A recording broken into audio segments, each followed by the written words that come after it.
പിശാചിൻ്റെ പണിയാളുകളോട് നിങ്ങൾ സമരം ചെയ്തുകൊണ്ടേയിരിക്കണം. പിശാചിൻ്റെ ആളുകളോട് നിങ്ങൾ സമരം ചെയ്തുകൊണ്ടേയിരിക്കണം. എന്തുകൊണ്ട്? അവരെ വെറുതെ വിട്ടാൽ അവർ ലോകത്തെ സാധുക്കളായ കോടാനക്കോടി ജനങ്ങളെ, മനുഷ്യരെ വഴികേടിലാക്കും. നൈരന്തര്യമായ സമരത്തിൽ ഏർപ്പെടണം. പിശാചിൻ്റെ ആളുകളോട് സമരം ചെയ്യുമ്പോൾ നിങ്ങൾ പേടിക്കേണ്ട. ഇന്ന കൈദ ശൈത്വാനി കാന ലഈഫ, പിശാചിൻ്റെ ചതികൾ ഏറെ ദുർബലമാണ്.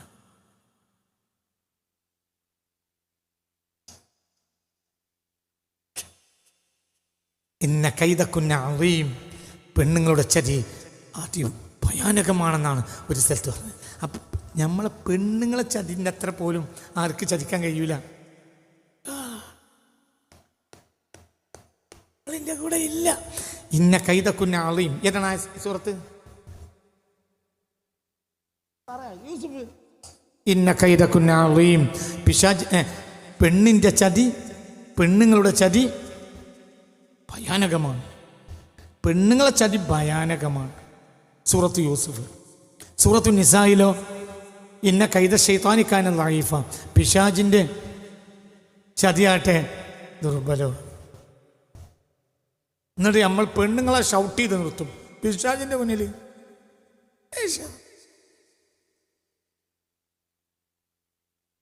പെണ്ണുങ്ങൾ വല്ലാതെ ഇളങ്ങുകയാണെങ്കിൽ നമ്മൾ പറയും മര്യാദ കിടന്നോ. ആരാണ് അൽബിക്കുട്ടി എന്ന് വിചാരിച്ച്?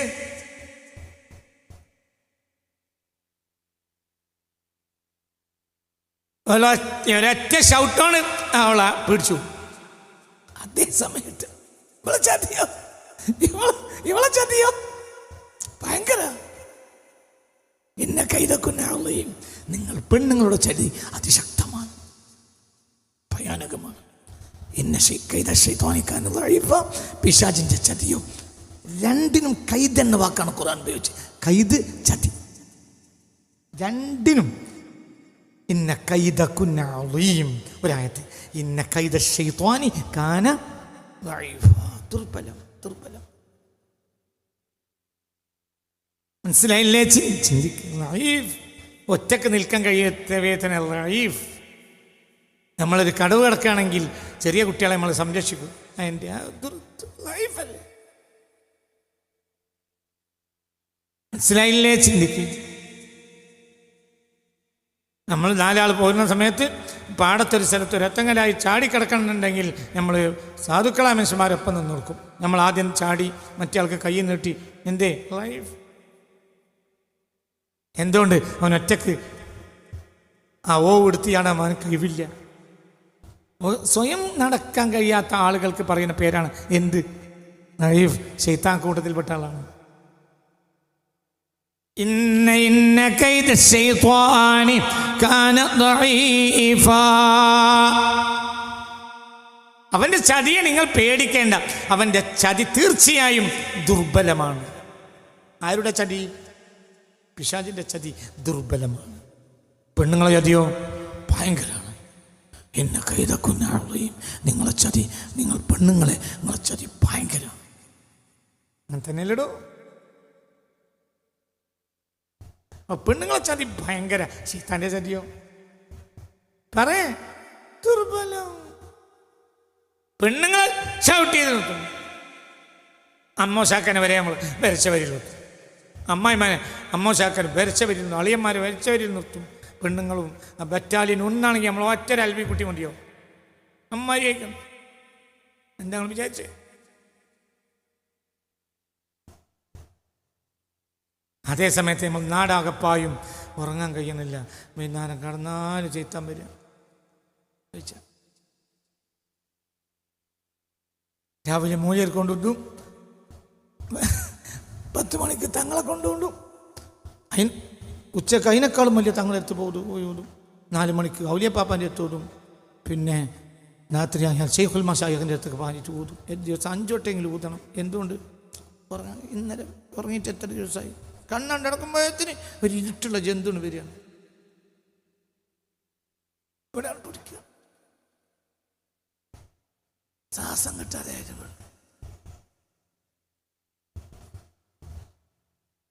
അന്നുണ്ടാവില്ല. അത്രയൊന്നും ബേജാറാണ്ട്. നിങ്ങൾക്ക് പറഞ്ഞാൽ മതി ഉസ്താദ്, എന്നാലും അപ്പിടിച്ച ഞാൻ ഇപ്പോഴും മറന്നിട്ടില്ല.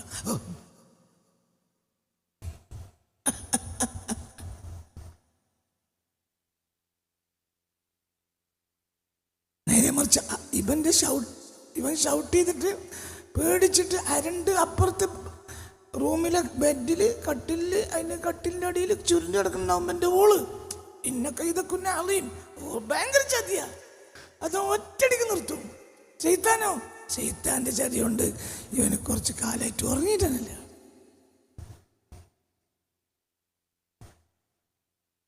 നിങ്ങളെ കെട്ടിയ പെണ്ണുങ്ങളിൽ നിന്ന് ഞാൻ നിങ്ങളെ സംരക്ഷിച്ചു തരാൻ അള്ള ഏറ്റിട്ടില്ല. ശൈത്താനെ തൊട്ട് ഞങ്ങളെ സംരക്ഷിച്ചു തരാൻ ഏറ്റിട്ടുണ്ട്. പെണ്ണുങ്ങൾക്ക് ധൈര്യം ഉണ്ടെങ്കിൽ കെട്ടിയാൽ മതി എന്ന് പറഞ്ഞു. ശൈത്താനെ കാര്യം നോക്കടാ, ഞാൻ രക്ഷപ്പെടുത്തി തരാം. ഇന്ന ഇബാദി, നിങ്ങൾ ഇവിടെ ഉണ്ടോ ആവോ? ഇന്ന ഇബാദി, ഖുർആൻ കൊണ്ട് ഒക്കെ തെളിവ്, വെറുതെ ഒന്നും പറയില്ല. ഇന്ന ഇബാദി ലൈസ ലക അലൈഹിം സുൽത്താൻ. എൻ്റെ യഥാർത്ഥ എനിക്ക് ആരാധിക്കുന്നവരുടെ മേൽ പിശാചിന് ഒരധികാരവും ഉണ്ടാവുകയില്ല. അവർക്ക് ഞാൻ മതിയോ? എന്തുകൊണ്ട്? അവന് വലിയ ശക്തി ഉണ്ടെങ്കിൽ അവൻ ദുർബലമായ ശക്തിയുള്ളൂ. എനിക്കാണ് ഏറ്റവും വലിയ ശക്തി. അവൻ എൻ്റെ ഒരു അടിമ മാത്രമാണ്. ഞാനോ ഈ സർവ്വലോകത്തിൻ്റെയും ഈ സർവാണ്ടകടാഹങ്ങളുടെയും അധികാരിയും സ്രഷ്ടാവും സംവിധായകനും എല്ലാത്തിൻ്റെയും ഉടമക്കാരനുമാണ്. അള്ള ഏറ്റു രക്ഷപ്പെടുത്തി തരാണ്. പക്ഷെ നമുക്ക് വിശ്വാസം വരുന്നില്ല. അള്ള ഏൽക്കാത്ത കാര്യത്തിന് നമുക്ക് ഒറ്റക്ക് മതിയാവും.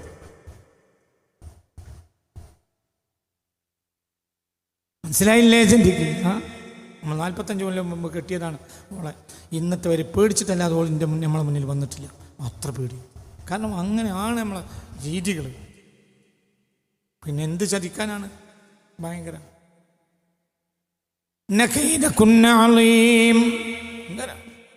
അതേ സമയത്ത് ദുർബലനായ ശൈത്താന് അവന് നമുക്കൊന്നും ചെയ്യാൻ കഴിയുന്നില്ല.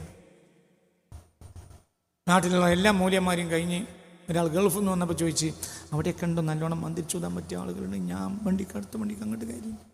ഇവിടുത്തെ മൂല്യന്മാരൊക്കെ കഴിഞ്ഞ്. അതേസമയത്ത് ഗൾഫിലുള്ള ആളുകൾ ഗൾഫിൽ നിന്ന് വരുന്ന തന്നെ മന്ദിരിച്ചൂരിക്കാൻ വേണ്ടിയിട്ടാണ്.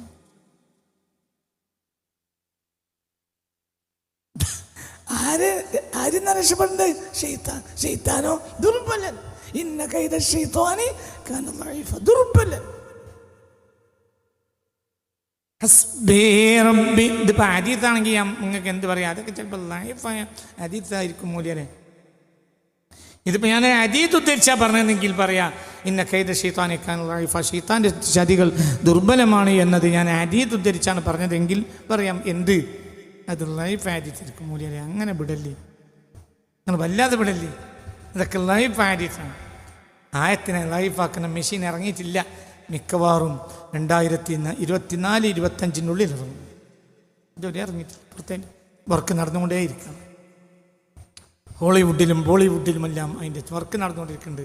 ആയത്തിനെ ലൈഫാക്കുന്ന മെഷീൻ്റെ വർക്ക് നടന്നുകൊണ്ടിരിക്കുന്നുണ്ട്. ഇതുവരെ ഇറങ്ങിയിട്ടില്ല. ഈ കൊല്ലം അടുത്ത കൊല്ലോ അതിൻ്റെ പിറ്റത്തെ കൊല്ലം ഇറങ്ങും. മനസ്സിലായില്ലേ? ചിന്തിക്ക് തല കൊടുക്ക്. 6 മാസമായിട്ട് ഉറങ്ങാതെ ബേജാറായവരും ചിലപ്പോൾ ഈ കൂട്ടത്തിലുണ്ടോ?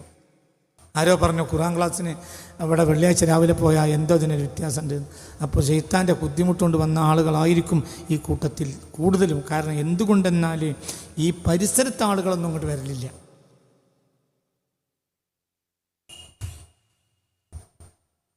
നിങ്ങളാകട്ടെ കണ്ണൂർക്കാരും തലശ്ശേരിക്കാരും പാലക്കാട്ടുകാരും തൃശ്ശൂർക്കാരും അത്രയും ഉറങ്ങിക്കിടക്കുന്ന ആളുകളെയും മറികടന്ന് നിങ്ങൾ ഇവിടെ എത്തണമെങ്കിൽ അത്രയും വലിയ ബുദ്ധിമുട്ട്. നാട്ടിൽ ഇങ്ങനെ ഒരു ക്ലാസ് നടക്കേണ്ടതെന്ന് പോലും അറിയാത്ത മഹാന്മാരാണ് 99.3% ആളുകൾ. അതിൽ മൂല്യരുണ്ട്, മുല്ലുണ്ട്, തങ്ങളുണ്ട്, നാടനുണ്ട്, ഒക്കെ ഉണ്ട്. എല്ലാവരും ഉണ്ട്. തല കൊടുത്ത് ചിന്തിച്ചോ. നിങ്ങൾ നല്ല ഉദ്ദേശത്തിൽ വന്നതല്ല, നിങ്ങൾക്ക് ഉറങ്ങാൻ കഴിയാത്തതുകൊണ്ട് വന്നത് തന്നെയാണെന്നാണ് എൻ്റെ ബലമായ വിശ്വാസം. ആരെങ്കിലും ഉറങ്ങാൻ കഴിയാതെ ആക്കിയത് ശൈത്താൻ. അവനോ ഇന്നക ഇത് ശൈത്വാനി കാന ദഈഫ. അതിനുവേണ്ടി പാഴൂർക്ക് പോകണ്ടെന്ന് ഖുർആൻ ഷരീഫിൽ പറഞ്ഞിട്ടുണ്ട്. ഇന്ന ഇബാദി, അതിന് നിങ്ങൾ പാഴൂർക്ക് പോകേണ്ട ആവശ്യമില്ല. ഇന്ന ഇബാദി ലൈസ ലക അലൈഹിം സുൽത്താൻ, നിങ്ങൾ എനിക്ക് ഇബാദത്ത് ചെയ്താൽ മതി, നിങ്ങളെ മേലും അധികാരം ശൈത്താൻ ഉണ്ടാവുകയില്ല. നമ്മക്കാട്ടെ ഇബാദത്തല്ലാത്തൊരു പണിയോട്ട് ഇല്ല. പകരം പത്രം വായിച്ച് ഒരാൾ എന്തോന്ന് പറഞ്ഞു, ഏക സിവിൽ കോഡ്. അപ്പോൾ അവൻ പറഞ്ഞു എനിക്ക് 100 സിവിൽ കോഡ് കഴിഞ്ഞാലും മതി, എനിക്കതൊന്നും വിഷയമല്ല, എനിക്ക് എൻ്റെ സലാത്ത് 5000 സലാത്ത് എങ്കിലും വൈകുന്നേരം പോയി ചൊല്ലിയിട്ടില്ല, എനിക്ക് സുഖം കിട്ടുന്നുണ്ട്. ഇന്ന് മുതൽ നിർത്തുന്നു വേണ്ട, ഒക്കെ നടത്തിക്കോളിയും. അതിനൊക്കെ അള്ളാൻ്റെ അടുത്ത് നിന്ന് കൂലിയിട്ടു, അള്ളാൻ്റെ അടുത്ത് നിന്ന് കൂലിയിട്ടു, ദുനിയാവിൽ കൂലിയിട്ടുവോ?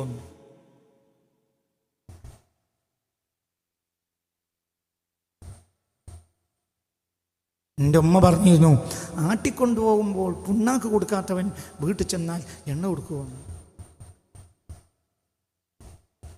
ദുന്യാവത്തിന് ഫലല്ലാട്ടീന് ആഖിറത്തിൽ ഫലം ഉണ്ടാവും. തിരിഞ്ഞില്ല. എൻ്റെ ഉമ്മ പറഞ്ഞിരുന്ന രൂപമ്മയാ, ഉമ്മാനോട് ഉമ്മാൻ്റെ ഉമ്മ പറഞ്ഞു കൊടുത്താവും. എന്താ? ആട്ടിക്കൊണ്ടുപോകുമ്പോൾ പിണ്ണാക്ക് കൊടുക്കാത്തവൻ വീട്ടിൽ ചെന്നാൽ എണ്ണ കൊടുക്കുവാണ്. അതായത് ഒരു വിലയും ഇല്ലാത്ത സാധനം പിണ്ണാക്ക്. എണ്ണ കൊപ്ര ആട്ടി എണ്ണ തലയിൽ വെച്ച് പോകുമ്പോൾ ഒരു കീസിൽ ചക്കിൽ നിന്ന് കിട്ടുന്നതാണ് എന്ത്? പിണ്ണാക്ക്. മനുഷ്യൻ തിന്നൂല, പോത്ത് എരുമയൊക്കെ തിന്നൂളൂ. ഈ ആട്ടിക്കൊണ്ടുപോകുന്ന സമയത്ത് എണ്ണാട്ടി പോവാണ്. അപ്പോൾ ഒരു വിലയില്ലാത്ത സാധനമാണ് എന്ത്? അക്കാലത്ത്. ഇക്കാലത്തും വലിയ വിലയൊന്നും ഇല്ലാത്ത സാധനം എന്ത്? പിണ്ണാക്ക്. ആട്ടിക്കൊണ്ടുപോകുമ്പോൾ അവിടെ ഒരു വയ്യിൽ എന്ത് നിൽക്കുന്നുണ്ട്? ഒരു തള്ളിയും കുട്ടി നിൽക്കുന്നുണ്ട്.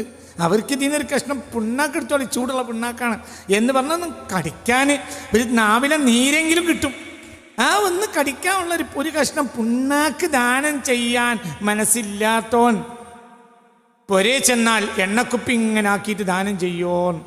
ആട്ടിക്കൊണ്ടുപോകുമ്പോൾ പിണ്ണാക്ക് കൊടുക്കാത്തവൻ വീട്ടിൽ ചെന്നാൽ എണ്ണ കൊടുക്കുമോ?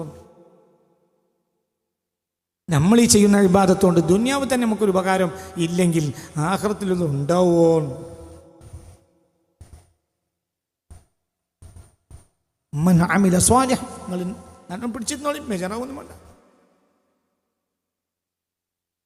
നിങ്ങൾക്ക് പറഞ്ഞിട്ട് മനസ്സിലായില്ലേ? ഒരു സാധനം, ആ സാധനം ഒരു പെർഫ്യൂമാണെങ്കിൽ അതിന് നിൻ്റെ പോക്കറ്റിൽ എത്തേണ്ട ആവശ്യമൊന്നുമില്ല അതിന് വാസനിക്കാൻ. അത് കമ്പനി മുതൽ എല്ലാ റോട്ടിലും വാസനിച്ചുകൊണ്ടേ പോരും. സ്വർഗം കിട്ടൂലേ? സ്വർഗം അള്ളാഹുവിൻ്റെ മഹലായ ഫളലാണ്. അള്ളാഹു നമുക്ക് തരട്ടെ. അപ്പോൾ നമ്മൾ ആബിദ് മുഖറബ് എന്ന നിലയിൽ നമ്മളെ മാറ്റി നിർത്തുമോ? അതിൻ്റെ ഫലം ഇവിടെ കാണുന്നില്ലല്ലോ.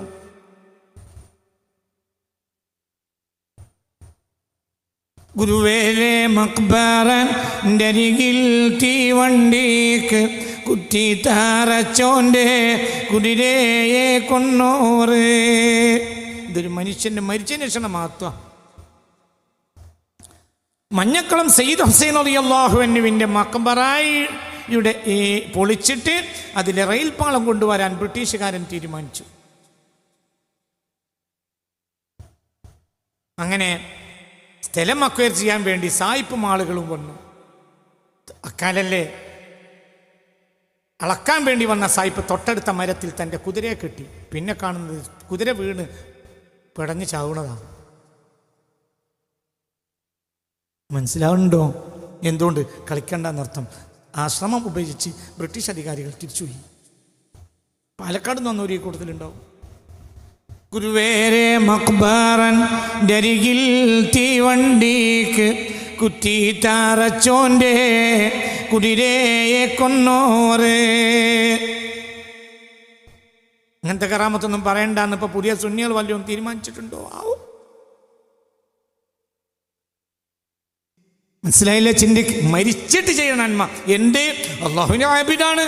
അള്ളാഹുവിൻ്റെ ആബിദ് കിടക്കണത്ത് ശല്യപ്പെടുത്താൻ പാടില്ല. അള്ളാഹുവിൻ്റെ ആബിദ് കിടക്കുന്നവർക്ക് ശല്യപ്പെടുത്താൻ പാടില്ല. ശല്യപ്പെടുത്തിയാലോ അടയാളം കാണും.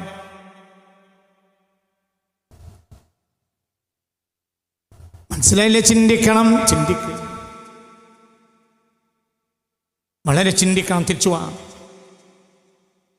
അപ്പോൾ ഇന്ന ഇബാദിൽ ലൈസ ലക അലൈഹിം സുൽത്താൻ, നീ യഥാർത്ഥ ഇബാദത്ത് ചെയ്യുന്നവനാണെങ്കിൽ നിന്റെ മേൽ പിശാചിന് ഒരു അധികാരവും ഉണ്ടാവുകയില്ല.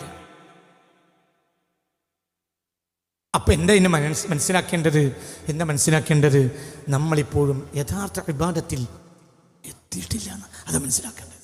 അള്ളാഹു തൗഫീഖ് തരട്ടെ. ഉറക്കപ്പറ അള്ളാഹു തൗഫീഖ് തരട്ടെ. ഇനി കഴിഞ്ഞ ആഴ്ചൻ്റെ ബാക്കി വായിക്കാം. നമ്മുടെ ഇമാം റാസി തങ്ങൾ പറയുന്ന തഫ്സീർ ഞാൻ നിങ്ങളോട് പറഞ്ഞു, ഒന്നുകൂടി പറയാ. എന്താ ഇമാം റാസി തങ്ങൾ പറഞ്ഞു?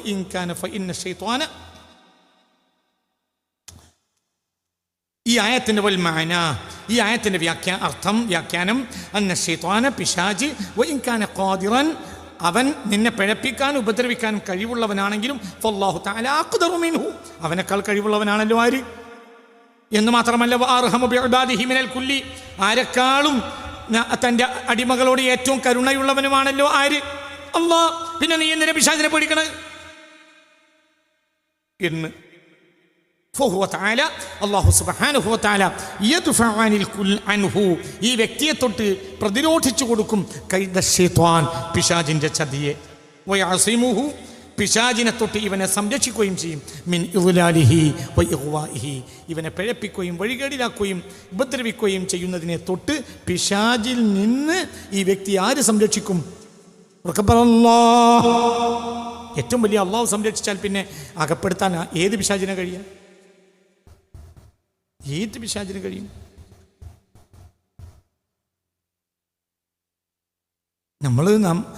നമുക്ക് ഉപദ്രവം കൂടുമ്പോൾ അതിനനുസരിച്ച് പുതിയ പുതിയ പേരുകൾ പറയും. ഭൂമി ഭൈരവൻ കഴിഞ്ഞാൽ ആകാശ ഭൈരവൻ എന്നറിയും. ആകാശ ഭൈരവൻ എന്ന് പറഞ്ഞാൽ ഏഴാകാശ ഭൈരവൻ എന്ന് പറയും. ശൈത്താൻ്റെ ഓരോ പേരുകളാണ്. ആകാശ ഭൈരവൻ ഒരു പേരാണ്. ഉപദ്രവം കൂടിയാൽ ചികിത്സാരി പറയുന്ന പേരാണ് അത് ആകാശ ഭൈരവനാണ്. അർശ് ഭൈരവൻ എന്ന് പറയുന്നത് ഞാൻ കേട്ടിട്ടില്ല. ഏതായാലും അങ്ങനെ പറയും. ഇവനൊക്കെ ആരാ? ഏത് ആകാശ ഭൈരവനും ആരാ? ഇന്ന കൈദ ശൈത്വാനി കാന ദഈഫ, അവൻ്റെ ഉപദ്രവം വളരെ ദുർബലമാണ്, അവൻ്റെ ചതി വളരെ ദുർബലമാണ്. മനസ്സിലായില്ലേ? ചിന്തിക്കുക. അപ്പൊ ഇവിടെ ഒരൊറ്റ പ്രശ്നമേ ഉള്ളൂ. ഇപ്പോൾ വൃത്തം ഒരു പോയിന്റിലേക്ക് തിരിച്ചു വരും. ഇന്ന ഇബാദി, ഇബാദി എന്ന പദത്തിൽ നീയും ഞാനും ഉൾപ്പെട്ടോ ഇല്ല എന്ന് മാത്രമായിരിക്കും പ്രശ്നം. അല്ലെങ്കിൽ പിന്നെ അള്ളാഹുവിൻ്റെ സ്റ്റേറ്റ്മെൻറ്റ് കളവെന്ന് പറയേണ്ടി വരും. അള്ളാഹ് അത് പറയുന്നതിനെ തൊട്ട് അള്ളാഹു നമ്മെ കാത്തിരക്ഷിക്കട്ടെ. വളരെ ചിന്തിക്കണം.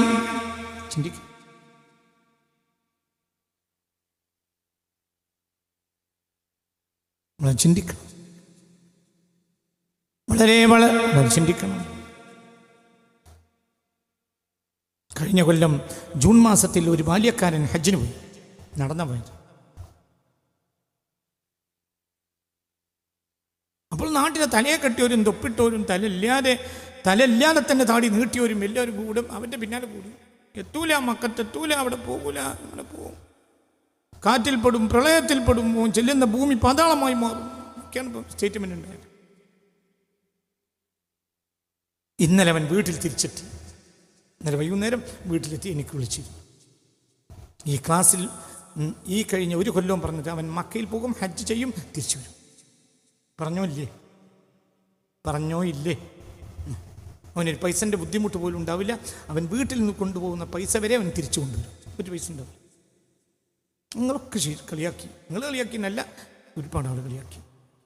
ഇന്നലെ കുട്ടി തിരിച്ചെത്തി. എന്തുകൊണ്ട്? ഒരാൾ നടത്തം അള്ളാഹുലേക്കായാണെങ്കിൽ അള്ളാഹു എൻ്റെ കൂടെ ഉണ്ടാവും. പിന്നെ ഒരുത്തൻ്റെ ഒരു പേജോ ഒരുത്തൻ്റെ ഒരു ഫോട്ടോയോ സോഷ്യൽ മീഡിയയിൽ ഉണ്ടായില്ല എന്നതല്ല അവൻ്റെ ഇഖ്ലാസിൻ്റെ മാനദണ്ഡം. ചിലപ്പോൾ സോഷ്യൽ മീഡിയ തീരെ കാണാത്ത, മൊബൈൽ തീരെ പിടിക്കാത്ത ഒരുത്തൻ ശൈത്താൻ്റെ അന്യായിരിക്കും. രാവും പകലും അതിൻ്റെ ഓഫീസിൽ ജോലി ചെയ്യുന്നവൻ അള്ളാൻ്റെ ആളുമായിരിക്കും. അങ്ങനെയുണ്ട്. നിങ്ങളൊക്കെ വിചാരിക്കുമ്പോഴേ പണ്ട് കാലത്ത് ഞാൻ വിചാരിച്ചിരുന്നു മൊബൈലൊന്നും തീരെ തൊടാത്ത ആളുകളായിരിക്കും ആലിമുല്ലെല്ലാമെന്ന് ഞാൻ പണ്ട് വിചാരിച്ചിരുന്നു. അതൊക്കെ മാറ്റി.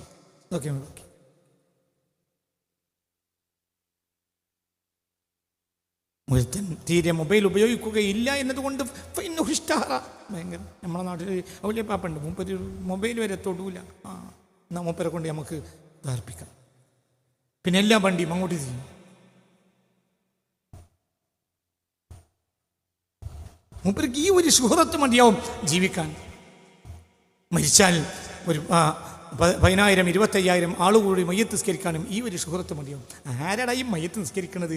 ഈ കള്ളക്കച്ചവടക്കാരനും കരിഞ്ചന്തക്കാരനും നാട്ടിലെ ഖജനാവിൽ കൈയിട്ട് വാരി നക്കുന്ന ജനപ്രതിനിധികളും ഇവരല്ലടാ എങ്ങാ ഈ മയ്യത്ത് നിസ്കരിക്കുന്നത്?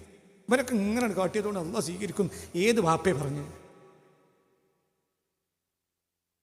അങ്ങനെയാണെങ്കിൽ ബദരീങ്ങളും ഹരീങ്ങളൊക്കെ നരകത്ത് പോണ്ടേ?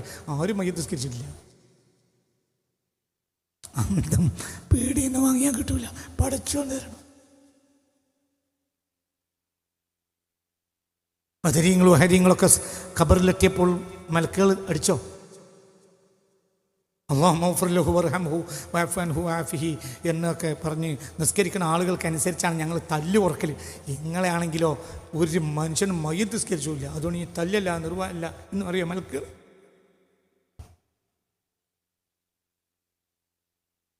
മയ്യത്ത് നിസ്കരിക്കാതെ മറവ് ചെയ്തിട്ടുണ്ട്, ഷഹീദും അല്ല.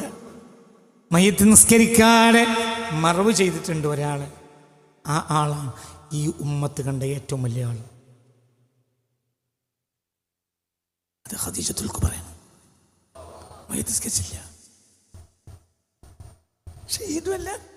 മറ്റേ നിങ്ങൾ പറയും എന്ത് നിങ്ങളല്ലേ മൂല്യരെ ശ്രോതാക്കളല്ലേ? സ്വാഭാവികമായി മരിച്ചതാണ് ആര്? ഖദീജ. ഖദീജ ബീവി ഇരുന്നോളി, വീണ് പോകും, പിടിച്ചിരുന്നാളി. ഖദീജ ബീവി റളിയല്ലാഹു അൻഹാ ഒരാളും മയ്യത്ത് നിസ്കരിക്കാതെ മറവ് ചെയ്ത ഖദീജ ബീവിയെ. എന്തേ? അന്ന് മയ്യത്ത് നിസ്കാരം ശറഇല്ല. അല്ലാഹു സുബ്ഹാനഹു വ തആലക്ക് കുറച്ച് നേരത്തെ ശറഅക്ക. എന്ത്? ഖദീജ ബീവി മരിക്കുന്ന ഡേറ്റ് അല്ലാഹുക്ക് അറിയാലോ, അല്ലാഹു തീരുമാനിച്ചിട്ടില്ലേ? അപ്പോൾ മയ്യത്ത് നിസ്കാരത്തിൻ്റെ ബാബും കൊണ്ട് അല്ലാഹു തആല നേരെ ജിബ്രീലിനോട് അയക്കുക. എന്തേ? അടുത്ത ആഴ്ച ഖദീജ ബീവി മരിക്കണോണ്ട് അല്ലാഹു തആല പെട്ടെന്ന് സ്പെഷ്യൽ ഓർഡർ ഇട്ടതാണ്. ഇത് സത്യത്തിൽ ഇപ്പോൾ ഉദ്ദേശിച്ചിട്ടില്ലായിരുന്നു. നിങ്ങൾ മദീന എത്തിയതിന് ശേഷം ഹിജ്റ 2-ാം കൊല്ലത്തിലാണ് ഇത് ഉദ്ദേശിച്ചത്. പക്ഷേ പെട്ടെന്നാണ് ഖദീജ ബീവിയുടെ ഫയൽ വായിച്ച് നോക്കുമ്പോൾ ഖദീജ ബീവിൻ്റെ റെക്കോർഡിൽ അടുത്ത ആഴ്ച മരിക്കുന്നതാണ് കാണുന്നത്. അതുകൊണ്ട് പെട്ടെന്ന് അല്ലാഹു സ്പെഷ്യൽ ഓർഡർ ഇട്ടതാണ്. എന്ത്? മയ്യത്ത് നിസ്കാരം. അങ്ങനെ ഞാൻ വന്നതാണ്. ജിബ്രീലിനെ അങ്ങനെ പറഞ്ഞുണ്ടായിരുന്നു. ഈ മയ്യത്ത് നിസ്കരിച്ചോരെ ചിലപ്പോൾ ഇവർക്കൊക്കെ പെരുന്തല്ലിൻ്റെ തല്ല് കിട്ടുന്നുണ്ടാവും ഖബറിൽ. മയ്യത്ത് നിസ്കരിക്കാതെ മറവ് ചെയ്ത ഖദീജ ബീവി അന്നും സ്വർഗത്തിൽ, ഇന്നും സ്വർഗത്തിൽ. അതുകൊണ്ട് ഇനി എൻ്റെ മയ്യത്താരും നിസ്കരിക്കരുതെന്ന് പറഞ്ഞ വസിയത്ത് എഴുതിയൊക്കെ ഒന്നും വേണ്ട, ഞാൻ ചിന്തിക്കാൻ വേണ്ടി പറഞ്ഞതാ. മനസ്സിലാവുണ്ടോ? എൻ്റെ നിങ്ങളാരും മയ്യത്ത് നിസ്കരിക്കേണ്ട കാര്യം ഖദീജക്കില്ല. ഖദീജ റബ്ബിനെ നേർച്ചയാക്കിയതാ സ്വന്തം നഫ്സ്. ഈ ലോകം 800 കോടി ജനങ്ങളും മുസ്ലിമായി മയ്യത്ത് നിസ്കരിച്ചാലും ചിലപ്പോൾ നമുക്ക് പുറത്തോണമൊന്നുമില്ല. ആ ജാതി കെട്ടിരിപ്പാണ് നമ്മളിവിടെ കിടക്കണം. മനസ്സിലായോ? തല കൊടുക്ക്. ഖദീജ ബീവിയൊക്കെ മരിച്ച് കൊല്ലക്കണക്കിന് കഴിഞ്ഞിട്ട് പിന്നെയാണ് എന്ത് വരുന്നത്? മയ്യത്ത് നിസ്കാരം. മഹ്ശറിൽ നമ്മളെ കാണുമ്പോൾ ഖദീജ ബീവി പറയോ, നിങ്ങൾക്കൊക്കെ ഒരു മയ്യത്ത് നിസ്കാരമെങ്കിലും നടന്നതുകൊണ്ട് നിങ്ങളെ കാര്യമൊക്കെ രക്ഷപ്പെട്ടു, നിങ്ങൾ കുറേ ആൾ കൂടി അല്ലാഹുമ്മ ഗ്ഫിർ ലഹു വർഹംഹു എന്നൊക്കെ പറഞ്ഞില്ലേ? എൻ്റെ കാര്യം കുറച്ച് ഇടങ്ങേറായി. അത് പറയാൻ വരെ ആളില്ലാത്തതുകൊണ്ട് ആദ്യ കാലത്തൊക്കെ കുറച്ച് തല്ലിട്ടെന്ന് പറയും. ഖദീജ ബീവിനെ തല്ലാവുന്നൊരു മലക്ക് വരുമോ? അങ്ങനത്തെ മലക്കിന് ദുനിയാവിൽ ജീവൻ ബാക്കി ഉണ്ടാവുമോ? എന്തുകൊണ്ട്? അതൊന്നല്ലെങ്കിൽ മാനദണ്ഡം അവൻ്റെ നഫ്സ് അവൻ റബ്ബിനെ സമർപ്പിക്കുകയാണ്.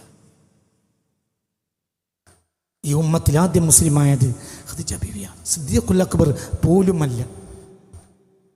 ആദ്യം മുസ്ലിമായത് ഖദീജ ബീവിയാണ്, പിന്നെയാണ് സിദ്ദീഖുൽ അക്ബർ. പുരുഷന്മാരിൽ ആദ്യം സിദ്ദീഖുൽ അക്ബറാണ്, എന്നാൽ ഉമ്മത്തിലാദ്യം ഖദീജ ബീവിയാണ്. റളിയല്ലാഹു അൻഹ ഉറക്കെ പറയും. എന്ത് കാലഘട്ടത്തിൽ ഒരിക്കൽ ആയിഷ ബിബി റളിയല്ലാഹു അൻഹ പുണ്യ റസൂലിനോട് പറഞ്ഞത് ഓർമ്മയില്ലേ?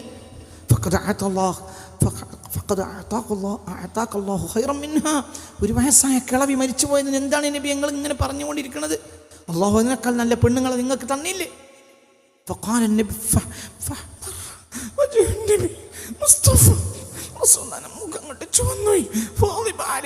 ദേഷ്യം വന്നു. അതിനേക്കാൾ അങ്ങനത്തെ ഒരു പെണ്ണിനെ ജീവിതത്തിൽ ഞാൻ കണ്ടിട്ടില്ല. ആര് പറഞ്ഞു? മുത്ത് മുഹമ്മദ് മുസ്തഫ എന്താ ആയിഷ ബി പറഞ്ഞത്? ഫഖദ് അഅതാഖല്ലാഹു ഖൈറൻ മിൻഹാ, അതിനേക്കാൾ നല്ല പെണ്ണിനെ അല്ലാഹു നിങ്ങൾക്ക് തന്നില്ലേ നബി? ഫഖാല നബിയുൽ മുസ്തഫ, അപ്പോൾ ഹബീബ് എന്താ പറഞ്ഞത്? മാ അഅതാനി അല്ലാഹു മിസ്ലഹാ, ഖൈറൻ മിൻഹാ അല്ല, എന്തുപോലും ഇല്ല. പറ, മാ അഅതാനി അല്ലാഹു മിസ്ലഹാ, അങ്ങനത്തെ ഒരു പെണ്ണിനെ പോലും അല്ലാഹു എനിക്ക് വേറെ തന്നിട്ടില്ല. എന്തേ? സമർപ്പിക്കുക. ആർക്ക് വേണ്ടി? അല്ലാഹ്. അതാണ് ഖദീജ. പിന്നെന്തിനാ മയ്യിത്ത് നിസ്കരിക്കുന്നത്? മനസ്സിലായില്ലേ? ചിന്തിക്കണം. ഞാൻ ഈ ശരഈ കാര്യങ്ങളൊന്നും നടപ്പിലാക്കണ്ടെന്ന് പറയല്ല, അതൊന്നുമല്ല മാനദണ്ഡം. കുറെ ആളുകൾ മയ്യിത്ത് നിസ്കരിച്ചാൽ പൊറുക്കുമായിരിക്കും. ഒരു കള്ളം മരിച്ചു, അതുപോലത്തെ കുറേ കള്ളന്മാർ കൂടി നിസ്കരിച്ചു. ശരാനല്ലേ? ശരാനെയാണ്. പൊറുക്കുമല്ലേ? എനിക്കറിയില്ല, അതൊന്നും എനിക്കറിയില്ല. എനിക്ക് കടലാസിൻ്റെ അപ്പുറത്തെ വിവരങ്ങളൊന്നുമില്ല, അതൊന്നും എനിക്കറിയില്ല. മനസ്സിലായില്ലേ? ചിന്തിക്കണം. പിശാചിന്റെ ചതിപ്പെട്ടവനാണ് മരിച്ചവൻ. പിശാചിന്റെ ചതിപ്പെട്ടതുകൊണ്ടാണ് ഇവർ മയ്യിത്ത് നിസ്കരിക്കാനായി വന്നത്. നമ്മൾ പോയിട്ടില്ലെങ്കിൽ ആ കുട്ടികളെ കാണുമ്പോൾ എന്ത് പറയും? അതുകൊണ്ട് നമുക്ക് അൽവിക്കുട്ടീൻ്റെ മയ്യിത്തിന് പോവുക. മനസ്സിലായില്ല? അൽവിക്കുട്ടീൻ്റെ മയ്യിത്ത് നിസ്കരിക്കാൻ വേണ്ടി കരക്കാർ വന്നത് തന്നെ എന്താണ്? ആ കുട്ടികളെ മോത്തി നമ്മൾ ഇനി എങ്ങനെ നോക്കുക? നമുക്ക് ഇനി അങ്ങോട്ടും ഇങ്ങോട്ടൊക്കെ ഇടപാട് നടത്താൻ്റെ അല്ലേ? ഓഹോ, അപ്പൊ മയ്യിത്ത് നിസ്കരിക്കാൻ വന്നത് ഇടപാടിന് വേണ്ടി.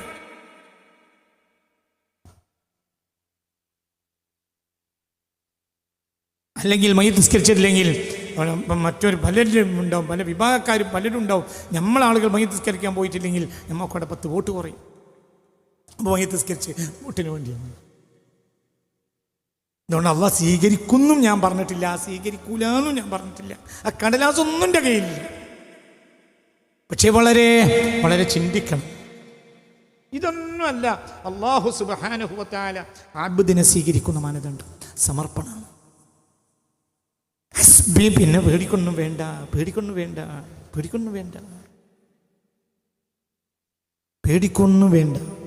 ഈ ഭൂമിയിൽ അറിയപ്പെട്ട മുഅ്മിനീങ്ങളെ ഖബർ എന്ന് പറഞ്ഞാൽ സത്യത്തിൽ എന്തേ ഉണ്ടാവുള്ളൂ?